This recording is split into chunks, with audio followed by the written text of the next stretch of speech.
आज कमिन्सच्या कंत्राटी कामगारांच्या विषयावर या ठिकाणी प्रांत मॅडमच्या उपस्थितीमध्ये या ठिकाणी चर्चा झाली।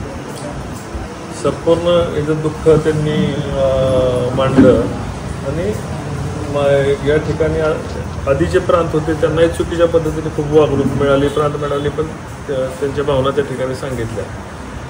याचबरोबर लोकांची काय अडचणी आहेत, त्यांनी एखाद्याने चोरी पकडून दिली त्याला कशा पद्धतीने त्रास दिला जातोय, अजित पवार साहेबांच्या सभेमध्ये बोलला म्हणून त्याला कशा पद्धतीने त्रास दिला जातो, अशा सगळ्या अडचणी त्यांच्यासमोर आपण मांडल्यात। पॉलिटिकल इन्व्हॉल्वमेंट कसं आहे, शिफारस कशा पद्धतीने होती, शिफारसी त्यांना दाखवल्यात। आमदार साहेबांनी आता सविस्तर त्यांना शिफारस कशा पद्धतीने होती, काय होते आणि एकंदर हे मॅनिप्युलेशन होऊन इथल्या लोकल माणसांना कसा त्रास दिला जातोय फलटण तालुक्यातला याची भावना या त्या ठिकाणी व्यक्त केलेली आहे। आता पुढच्या संदर्भामध्ये त्या ठिकाणी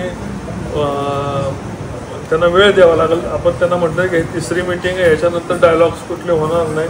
फलटण तालुक्यातली लोक आणि ज्यांच्या अन्याय होते त्यांच्यासाठी आम्हाला रस्त्यावर उतरावं लागेल आणि ती वेळ आणू नका अशी आम्ही त्यांना विनंती केली।